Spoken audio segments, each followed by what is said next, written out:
If you would like to book a 20-minute Zoom call with a member of our expert team, please visit our website edinburghwalkingtour.com and book a Zoom call with us.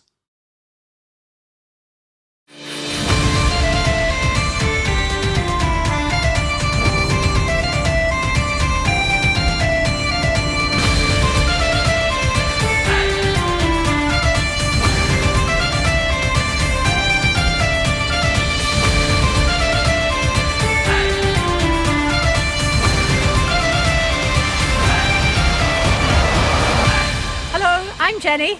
I'm a member of the Scottish Tourist Guide Association and Edinburgh Walking Tour Company, and I'd just like to welcome you to our walking tour of Edinburgh.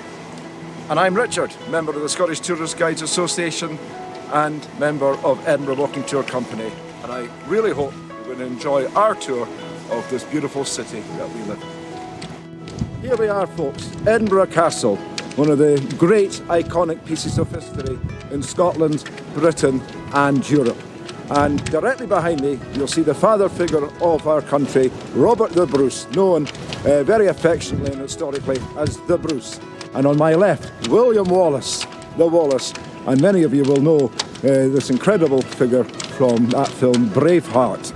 And within Edinburgh Castle we have the St Margaret's Chapel, one of the oldest Christian chapels still in use in Scotland, the National War Memorial of our country, and the crown jewels of the House of Stuart, and many, many other pieces of history.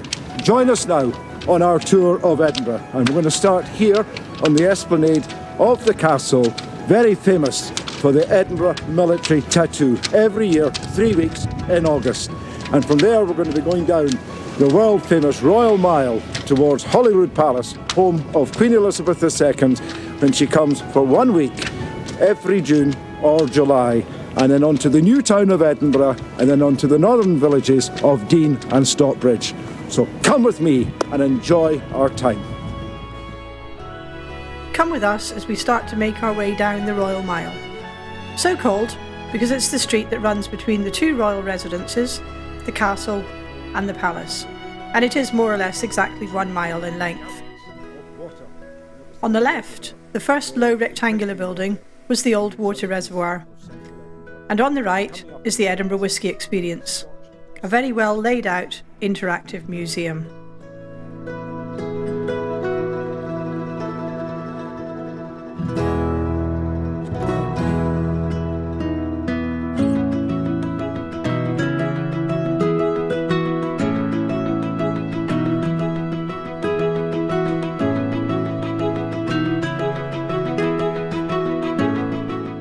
On the left, where you see the men delivering boxes, is the entrance to the Camera Obscura and World of Illusions, with real-time images of Edinburgh still projected from the top.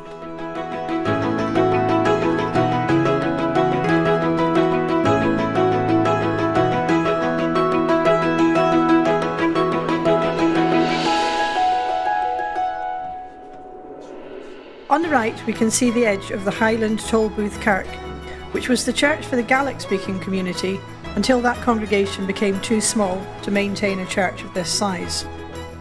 The interior has now been completely changed, and it's a multifunctional space known as the Hub, as it is, amongst other uses, the hub of activity during the Edinburgh Festival.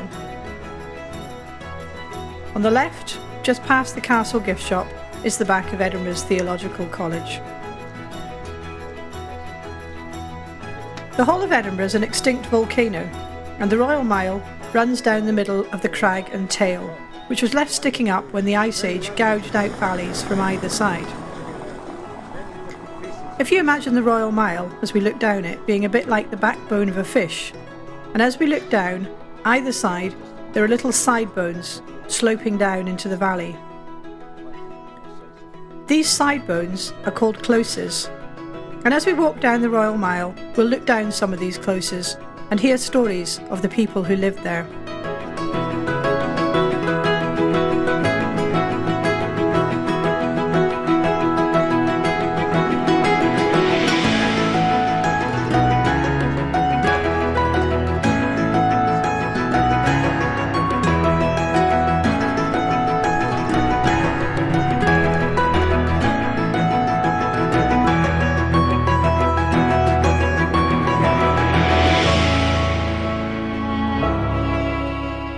We're just turning off the Royal Mile for a moment.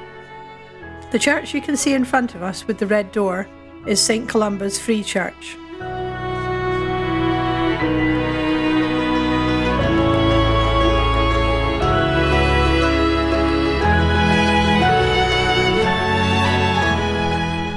This little lane that runs down the side of it became known as Satan's Path in the mid-1600s, due to the conviction and execution of a certain Major Thomas Weir, a soldier and church minister who preached extremely zealous sermons right here, but had a sinister other life, and was eventually convicted of bestiality, incest and adultery. He became known as the Wizard of the West Bow, which is the name of this street we're just turning onto.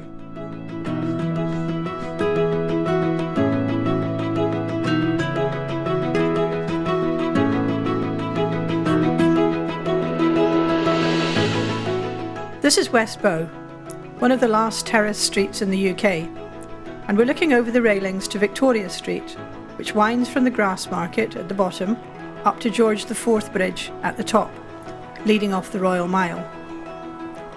This street is one of my favourite in Edinburgh, with lots of lovely independent shops. And amongst other things, it was one of the inspirations for J.K. Rowling's Diagon Alley. We're walking a bit further along the West Bow, and then we'll take a shortcut up one of the closes to get us back onto the Royal Mile. These closes, or side streets, I called them side bones earlier, were named after people who lived there, or businesses, or events that took place in the street. You see, this one is called Fisher's Close, and was named in honour of Thomas Fisher, the first Chamberlain of Edinburgh, who built a tenement, a new style of social housing, on this site at the end of the 16th century, or the 1500s. The orangey coloured building in front of us is covered in what is known as harling, which is a lime-based rough cast wall finish which protects the stone-built buildings from the wet Scottish weather. Local aggregate was used to give different colours, and the different colours used would give people an idea of the social status of the people living there.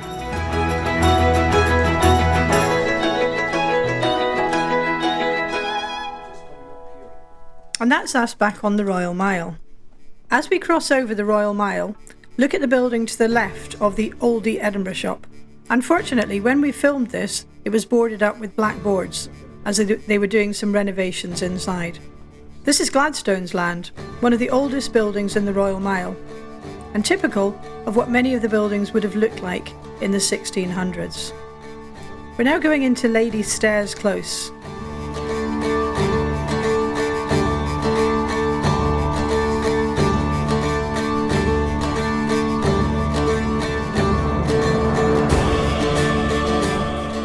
As we come through the arch, just past the lamp, glance to your left at the dusky pink Harald building, and look particularly at the window, which is half glass and half wood.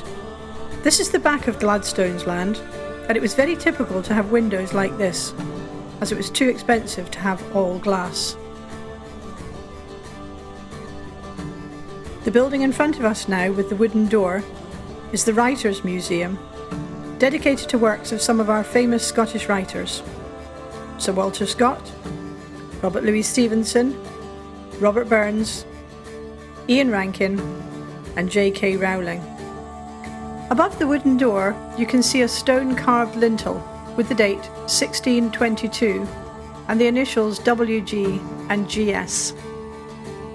W.G. William Gray, the original owner and builder of the house, the date being the completion date, and G.S., his wife, Gaida Smith. It's this house which gives rise to the name of the close. It was named after Lady Stair, who bought this house in 1719, and the close and house took her name.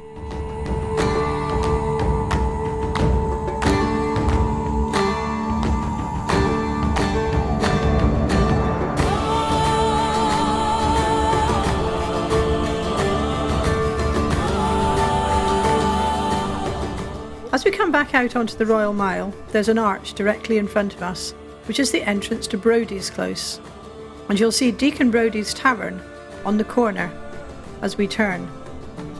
The Close, and much later on the pub, were named after Deacon Brodie, who was one of the inspirations for Robert Louis Stevenson's Dr. Jekyll and Mr. Hyde. He was a well-respected Edinburgh town councillor by day and robber by night. As well as being a town councillor, he was also a cabinet maker. And the way he used to make his extra money was that when people were at home, they would keep their front door key hanging on a wee hook behind the front door. Look up at the pub sign and you'll see him holding up a key. When he went in to make furniture, he would keep a piece of wax in his top pocket and take an imprint of the key. He could then make himself an extra key, and when he was sure nobody would be at home, he'd let himself back in and remove things he'd had his eye on when he was in making furniture. Eventually he became too greedy, was caught trying to rob the customs office, and hanged. We've now reached a crossroads. To our right is George IV Bridge. It doesn't look much like a bridge as there are buildings all the way along it, but it spans the Ice Age Valley over to the south, to the university. To the left takes us down into the new town.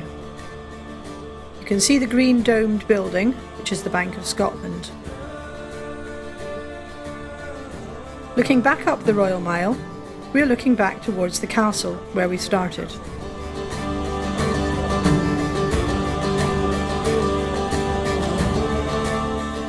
And looking down, you can see the crown-shaped spire of St Giles Cathedral.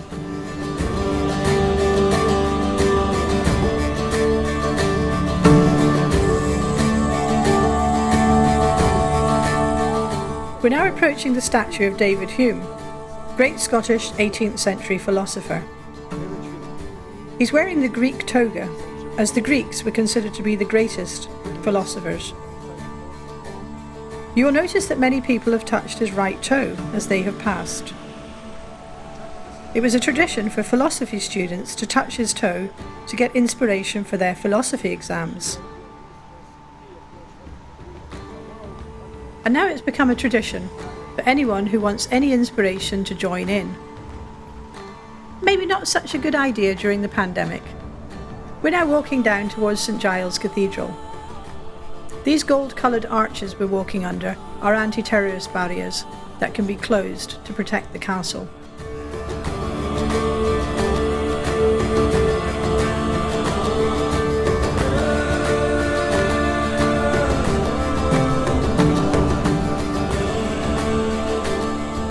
The statue in front of St Giles is the 5th Duke of Buccleuch. The most important thing he did for Edinburgh was to establish the harbour that could be used for trade.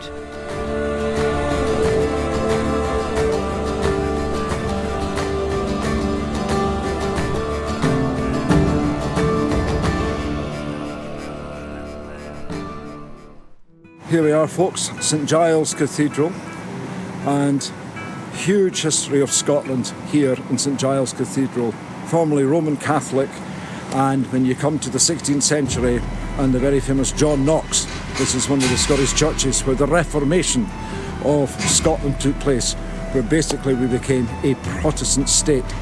And then just to the other side of the cathedral we have again the Courts of Law, formerly the home of the Scottish Parliament to the Act of Union when Scotland joined England in London 1707.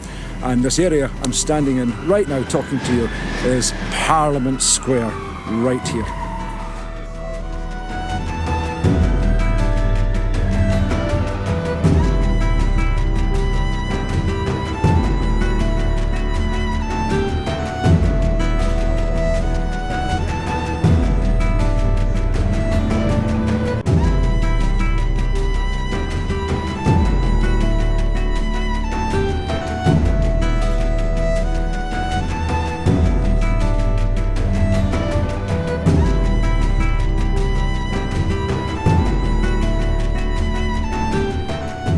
We're now walking behind the cathedral into what would have been the graveyard.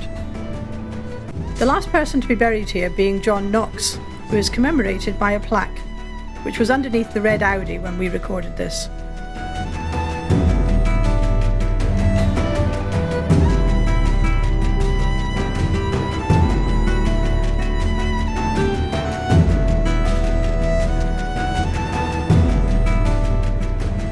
statue on horseback is King Charles II. Just like the philosophers were dressed as Greeks, the kings wanted to look like Roman emperors.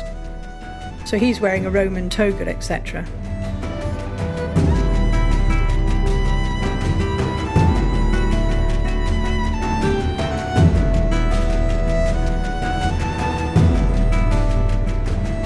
Coming back out onto the Royal Mile, we have the statue of James Braidwood, a Scottish firefighter who founded the world's first municipal fire service in Edinburgh in 1824.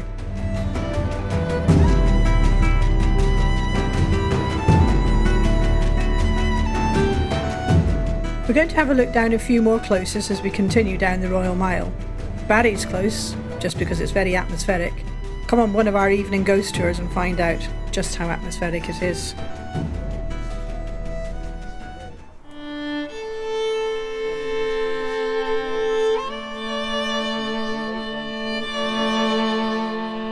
Advocates' Close is one of the most photographed in Edinburgh. You can see all the way down to the new town. Named, of course, because of the many lawyers who lived here because of its proximity to the law courts. The spire you can see in the distance is the Scott Monument, which is on Princes Street in the new town.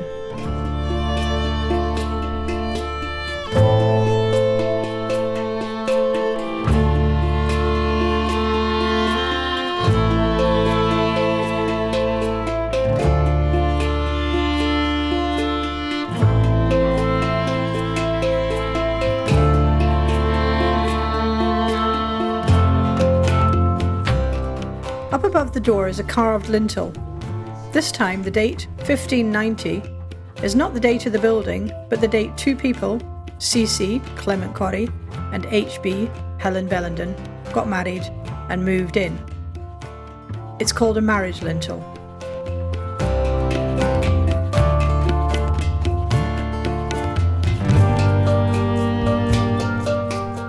We continue down the Royal Mile to Mary King's Close.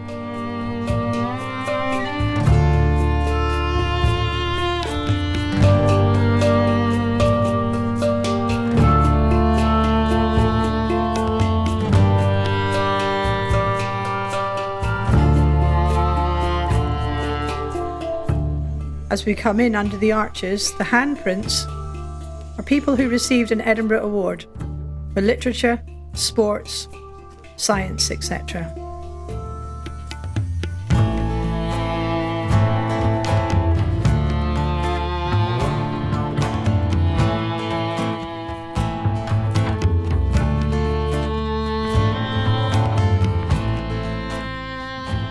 The statue is Alexander the Great, taming Bucephalus. There is a story that the sculptor was not paid on time, and when he cast the ears, he cast pig's ears instead of horses to make a point.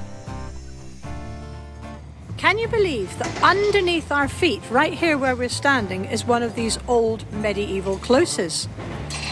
When the building behind me was built as a merchant's hall, what they did was they just took the tops off the buildings underneath and built on top. So there's an old street that's literally underneath our feet here.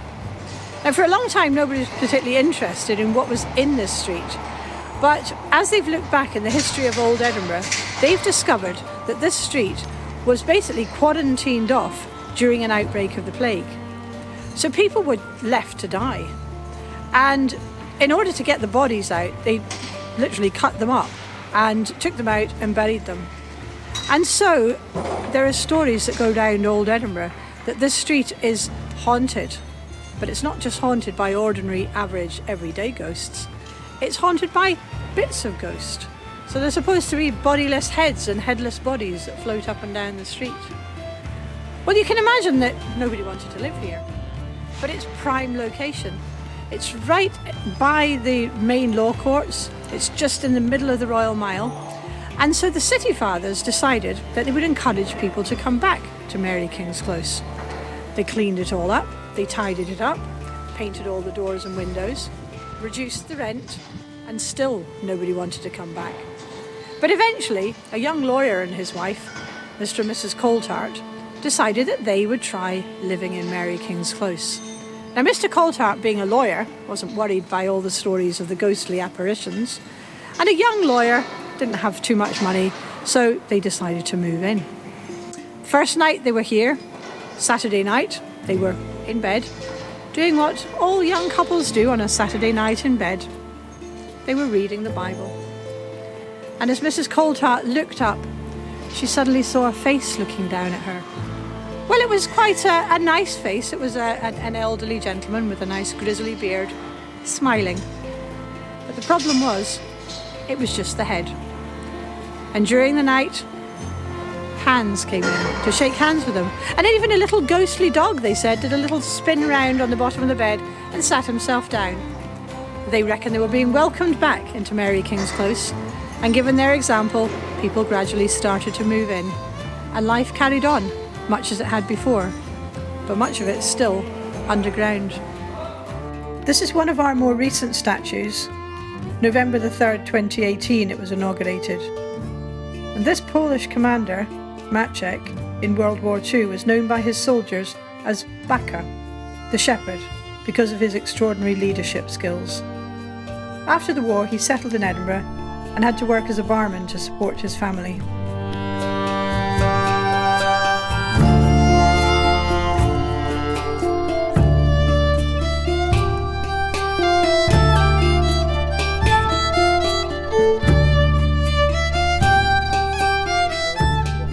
Coming back out onto the Royal Mile, in front of us is the statue of Adam Smith, great 18th century Scottish economist, known as the father of economy or father of capitalism. His book, The Wealth of Nations, introduces his theory of absolute advantage.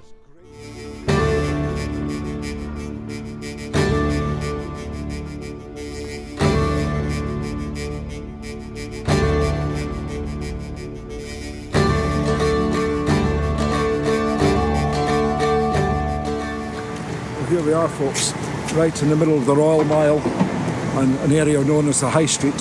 And here we have Hunter Square and the Tron Kirk, no longer a church. And this is where criminals, felons, miscreants were brought to pay for their dishonest deeds. For example, a merchant in a bygone time who had registered to trade here, and if he was caught being dishonest, he would have his ear nailed to the tree. And that was a terrible penalty. And it was up to him to pull his ear free. So when you came to Edinburgh and you were trading and you saw a merchant minus an ear or part of an ear, then you would know not to trade with him because he was a dishonest man. So this is where trial and retribution and punishment would be carried out in medieval times. Hence the saying we still have today, when you're cheated, to be ripped off. Well, with that delightful thought, let's continue on down the Royal Mile.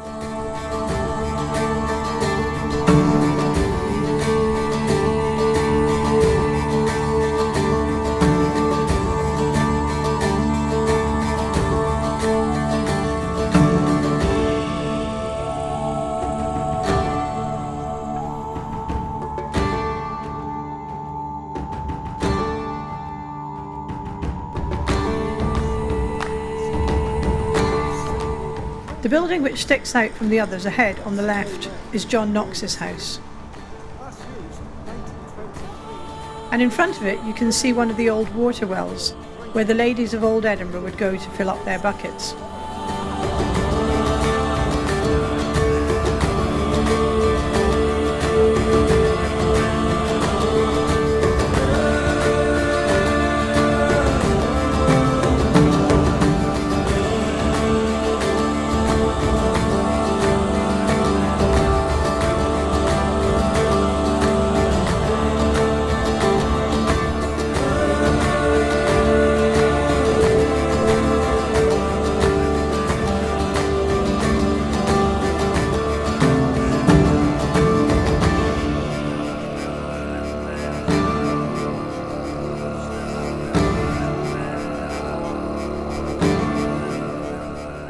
As we look up and down the Royal Mile from here, imagine yourself as John Knox, looking to see if Mary Queen of Scots was passing.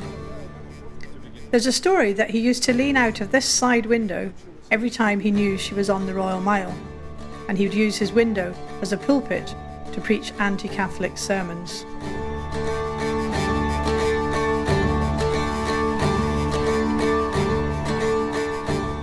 We're now going into Tweeddale Court. Tweeddale Court was one of the locations used during the filming of Outlander. For those of you who know about Outlander, episode 6, season 3, it was set up as a little market in one of the scenes of 18th century Edinburgh. Tweeddale House at the end of the court dates back to 1576 and was named after the Marquess of Tweeddale.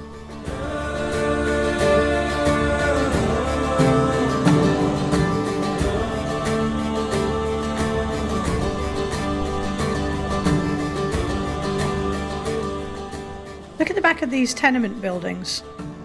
The tenements, this style of building, were built traditionally with balconies facing south to help tuberculosis sufferers. And this building out in the close is a place where they would keep sedan chairs. Just down the Royal Mile is this close called World's End Close, and beside it the pub of the same name. So called because for the people of old Edinburgh, this was, as far as they were concerned, the end of the world. The old city walls and city gates stopped here, and the bottom part of the Royal Mile was a separate borough in its own right.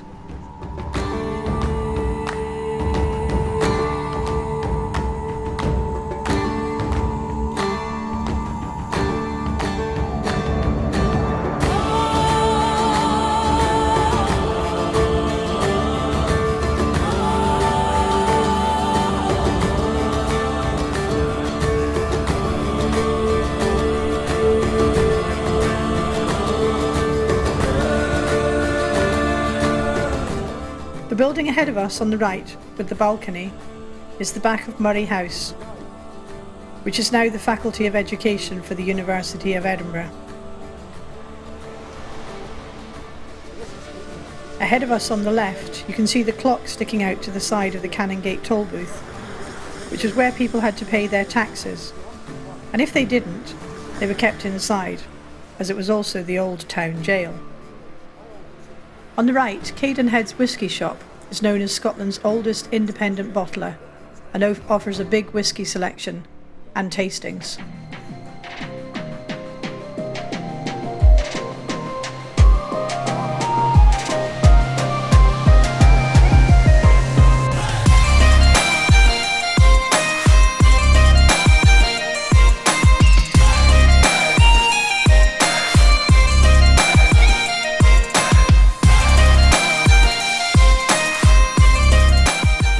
The old Tollbooth is now divided into the People's Story Museum and the Tollbooth Tavern.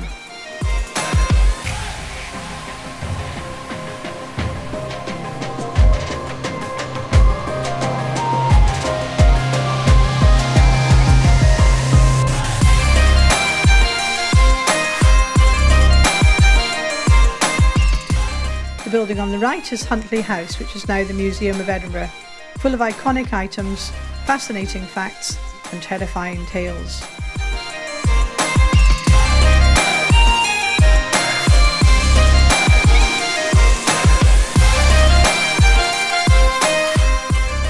This is the Canon Gatek Kirk, which is the local church to the Palace of Holyrood, attended by the Queen when she's in residence. Look up at the roofline of the church and notice the stag's head with a cross between its antlers, emblem of the area. In the graveyard behind is Adam Smith's grave, and near it used to be one of his cousins, an Ebenezer Scroggie, a meal man, so he delivered grain. When Dickens saw it, he read Mean Man, and this was his inspiration, or one of the inspirations for Scrooge. Just outside the gates of the church is the statue of Robert Ferguson. Despite his short life, he died in a mental health hospital at the age of 24. His career as a poet was highly influential, especially through its impact on Robert Burns.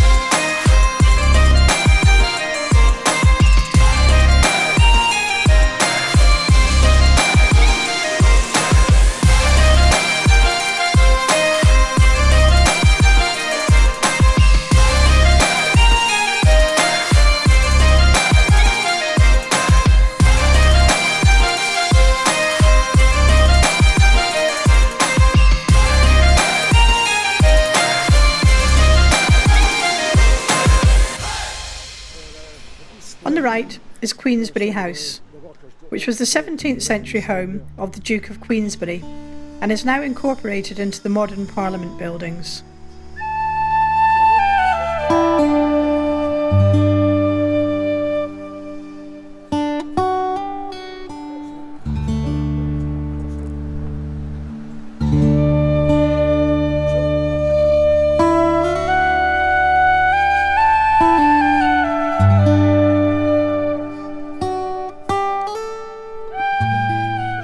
This is part of the Parliament building, opened on the 9th of October 2004.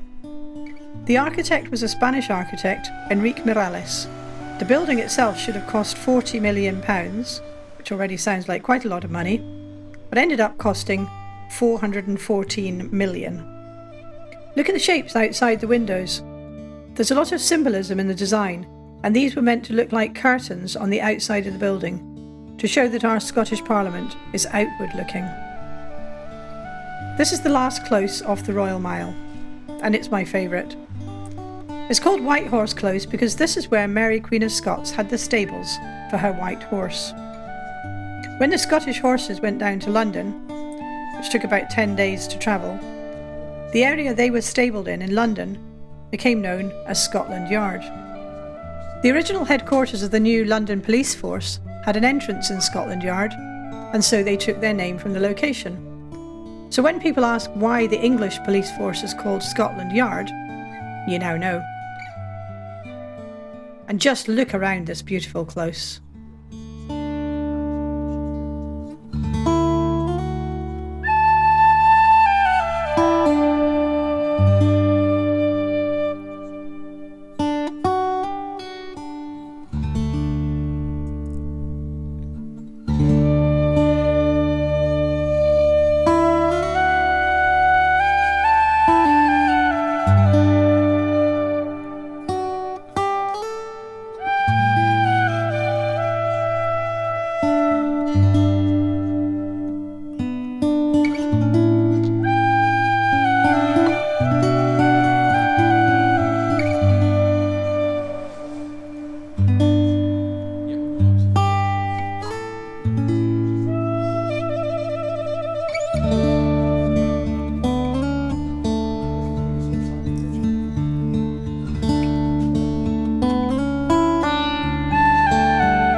Well, here we are, folks, down at the foot of the Royal Mile at the gates of Holyrood Palace, residence of Queen Elizabeth II, who comes here June or July every year for 5 to 7 days.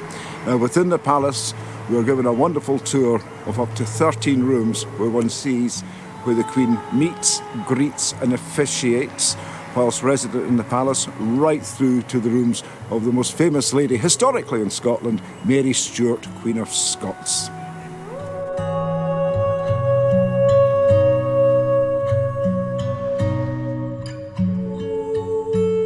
We're crossing over the old Ice Age Valley to the north side of the city, where you'll see a completely different city. In fact, Edinburgh's like two cities living side by side.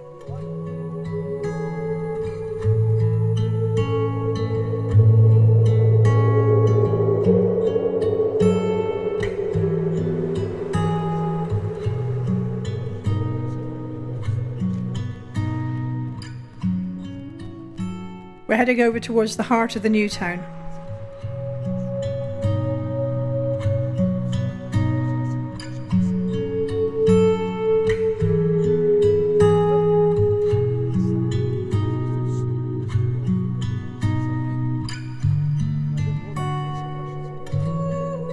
This circular monument commemorates Scotland's iconic poet, Robert Burns.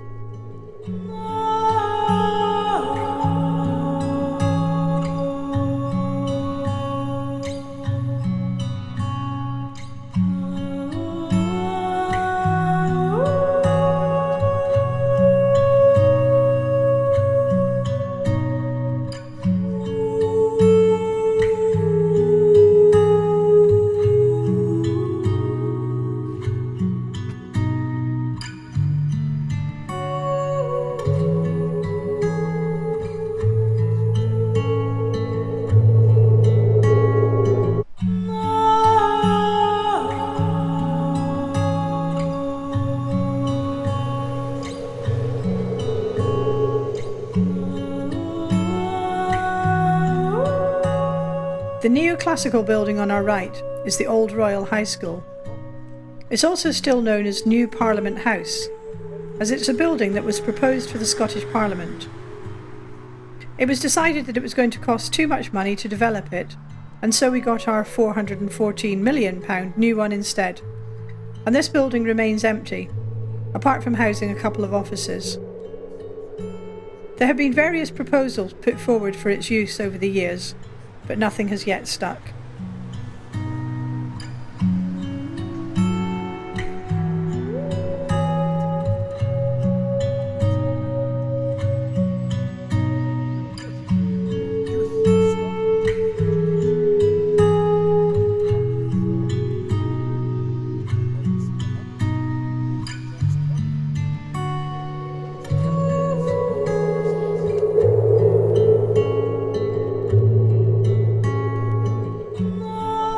The tower on the right is a monument to Admiral Nelson. It was built to look like an upturned telescope, to commemorate the occasion when he literally turned a blind eye during the Battle of Copenhagen. If you look up to the top of the tower, you will see a white cross-shaped mast. At 1 o'clock every day, a ball is pulled to the top of the mast and lowered. This was a sign for ships in the Firth of Forth to set their chronometers. At the same time, a cannon is fired from the ramparts of Edinburgh Castle.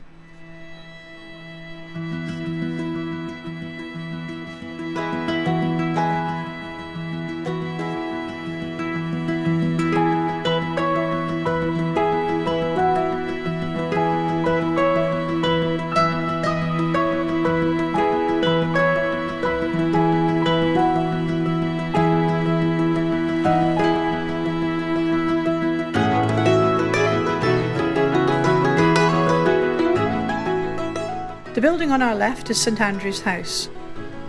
An A-listed Art Deco influenced building, it is Scottish Government offices.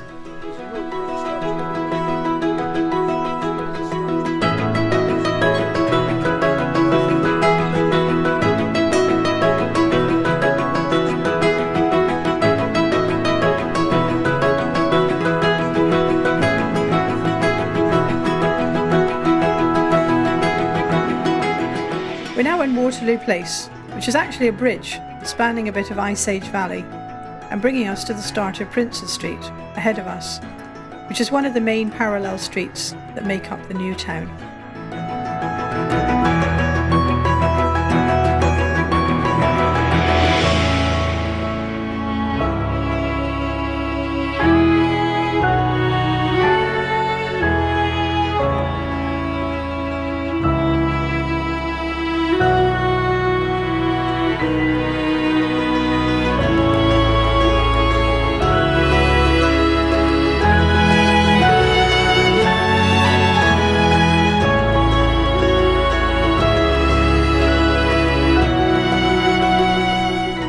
The building ahead of us on the left, with the clock tower, is the Balmoral Hotel, and it marks the start of Princes Street.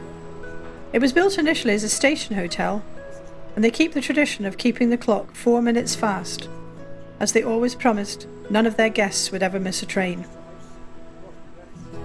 This classical building is Register House. It's one of the world's oldest custom-built archive buildings, still in use today. You'll see the statue of the Duke of Wellington on horseback outside. He's best remembered for defeating Napoleon at the Battle of Waterloo in 1815. Look to your left. That's North Bridge, which is the easiest link between the new town and the old town. That bridge takes you across the valley to the middle of the Royal Mile.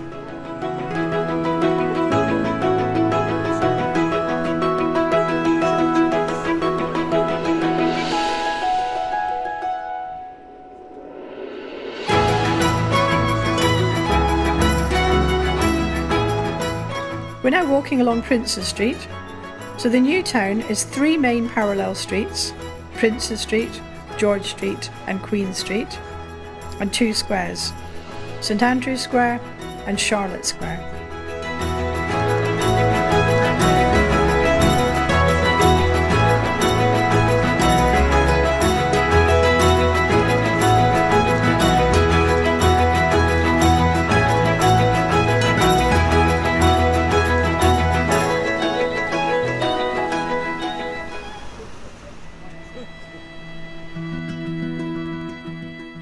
Looking across the valley, you're looking over to the old town and can see some of the buildings along the Royal Mile.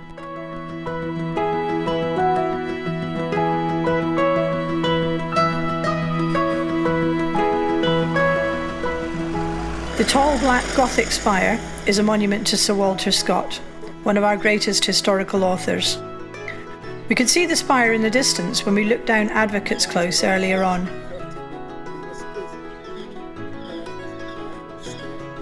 On the corner, just where we're going to turn, is Jenner's. It has a long tradition of being our answer to Harrods in London, and was the oldest independent department store in the world until it was bought into the House of Fraser Group in 2005.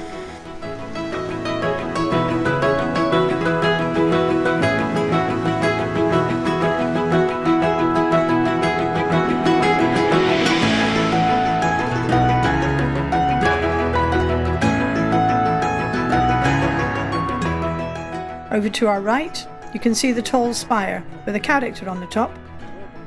That's the monument to Henry Dundas, and it's in the centre of St Andrew's Square. St Andrew's Square, until fairly recently, was the financial district with all the main banks and insurance companies. And we're now turning into George Street.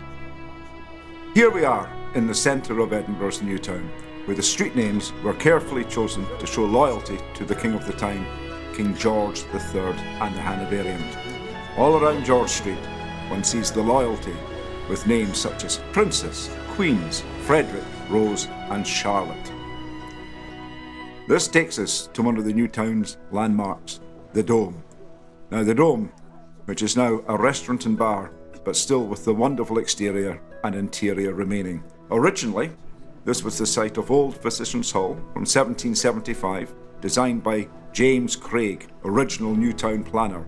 This building was styled on neoclassical and opened as the commercial bank with the architect, one David Rind. Well, here we are, folks, having come from the old town to the new town of Edinburgh, and we're just outside a very famous restaurant, the Dome Restaurant, that was actually built as a bank in the late 18th, early 19th century.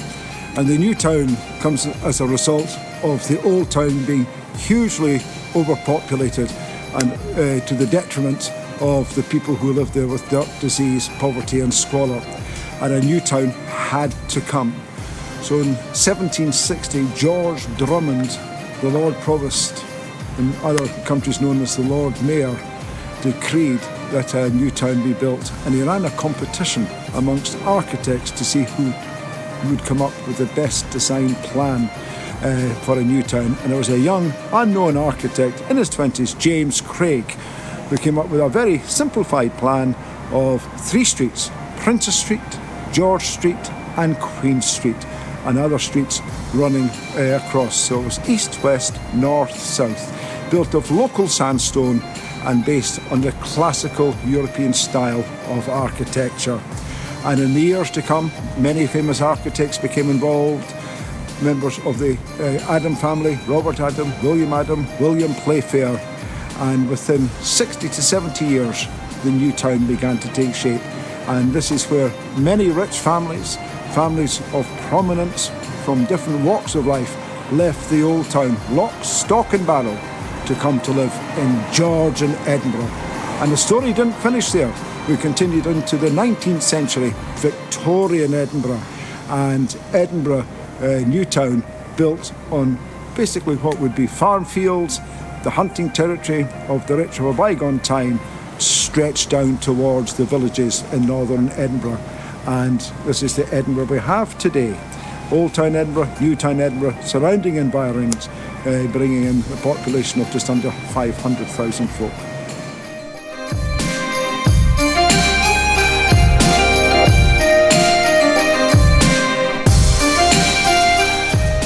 As we walk along George Street, you will see Hanover Street on either side of the Old Town, beyond on the left, and the continuation of the New Town downhill, behind the statue of King George IV, first of the Hanoverian kings to visit Scotland in 1822. This great occasion was marked by the Edinburgh-born writer Sir Walter Scott, a Scotsman in his heart, but a supporter of the Union, as he believed this was for the betterment of his fellow Scots.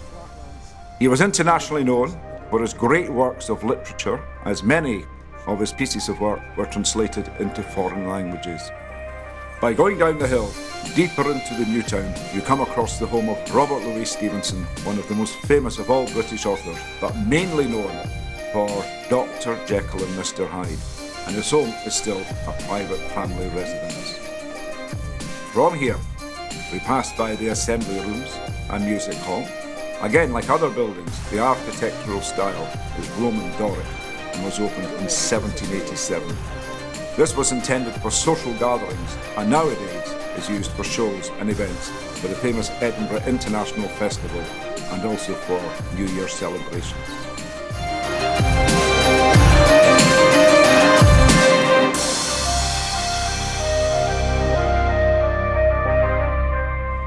From here, we progress along George Street to Frederick Street on either side, and we see the statue of William Pitt the Jr., British Prime Minister from 1783 to 1801. He is seen as one of the greatest British politicians past and present.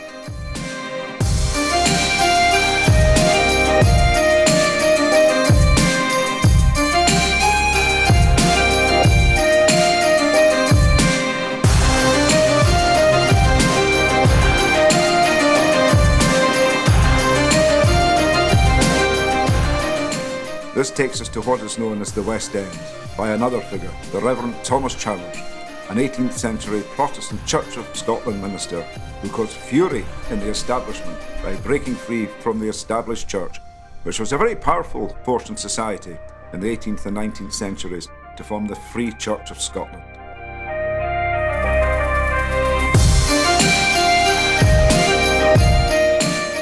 We're at the West End of Edinburgh and the magnificent Charlotte Square. Our first view again, a great landmark, West Register House, formerly St George's Church. Architect Robert Reid, opened 1814 at a cost of £24,000, which in today's currency is just under £2 million today. The gardens have always been private. In the middle is the equestrian statue of Prince Albert, royal consort and beloved husband of Queen Victoria, who herself unveiled the statue in 1876 as he died just a few years previously. The statues below the horse represent nobility, army, navy, science and learning.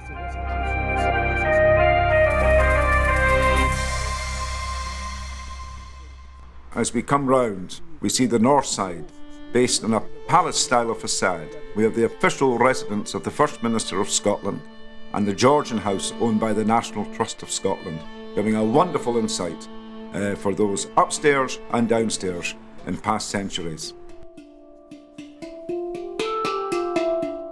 Interestingly, below the gardens and surrounding area, there is an air raid shelter built in 1939 at the start of the Second World War.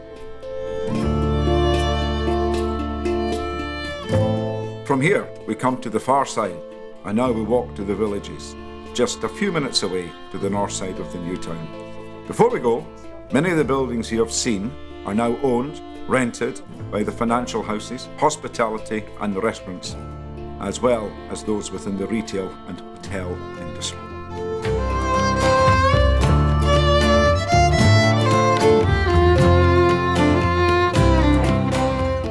From the new town, we come to the Dean Bridge, mid-19th century, built by the famous bridge and canal engineer Thomas Telford, which crosses the Water of Leith and where we now visit the Dean Village.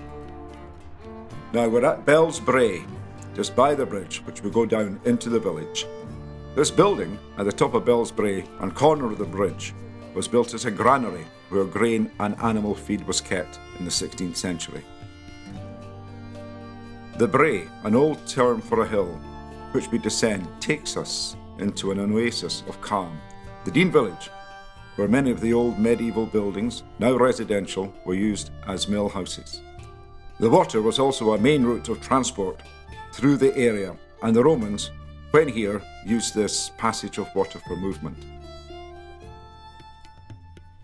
Now we see urban greenery, wildlife, hear the gentle flow of water as we continue our walk under the Dean Bridge towards the village of Stockbridge.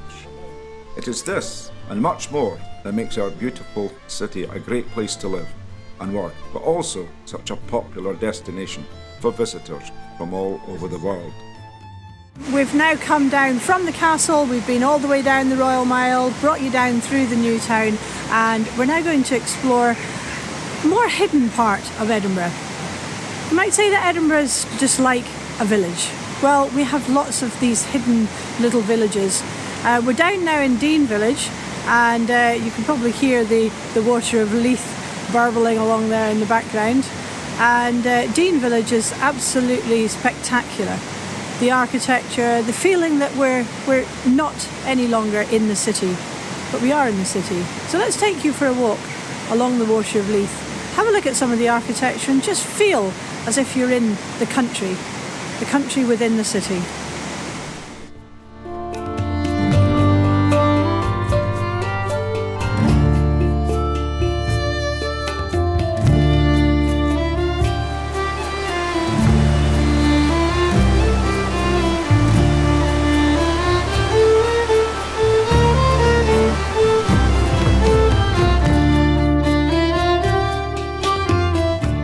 As we start approaching Stockbridge, we come across St Bernard's Well, designed by Alexander Naismith in 1879.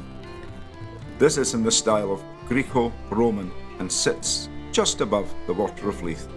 The statue encapsulates the age of reason, the Enlightenment of the late 18th and early 19th century in Edinburgh. Indeed, all through the centre of the city, there are great reminders with buildings and the people of that period of time, showing how important the Enlightenment was to us and still is. The well supplied water that residents believed would cure aches and pains. Well folks, here we are, coming into Stockbridge from the Dean Village, and you'll see the St Bernard's Well. Now you go back to the 19th century and there were many people will believe there were healing qualities within many of the freshwater rivers and streams of Scotland, none more so than here at the Water of Leith, and this is what the statue to Burnaswell actually signifies. And just beyond, you'll see very much Victorian Edinburgh and two incredibly famous streets, Anne Street and Danube Street, with some of the very famous people who lived there. And this is all part of urban Edinburgh, and this is taking us very nicely into probably, arguably, the most famous village in Edinburgh, Stockbridge. And that's where we're going to go now. From here, we continue our stroll along the banks of the water till we arrive at arguably the most famous of all the villages of Edinburgh City, Stockbridge. This village is named after an old timber bridge over the Water of Leith, giving access in and out of the city to artisans and traders. She is a plentiful of coffee houses, restaurants and shops. Also, many artists lived here over the years, and all around one sees elegant rows of Georgian and Victorian style of houses. There is an international community of many countries in Edinburgh and Stockbridge, encompassing this union of people. From here, just to the north and west, you will come across the Royal Botanical Gardens and the Gallery of Modern Art, both an absolute must for visitors. The city centre lies no more than 10 minutes by foot up the hill to the south. If you continued on the walk by the Water of Leith, the destination would be the Port of Leith on the east side of Edinburgh, awash with wonderful restaurants, bars, coffee houses, and there lies another huge history and importance to the capital city of Scotland. Well, folks, this is the conclusion of our tour of Edinburgh, the very famous village of Stockbridge. I really hope you have enjoyed what we've shown you of our very beloved city. And directly behind Jenny and I, this is the road Circus Place, West Circus Place as well, taking you back up into Edinburgh city centre. 5 minutes from here.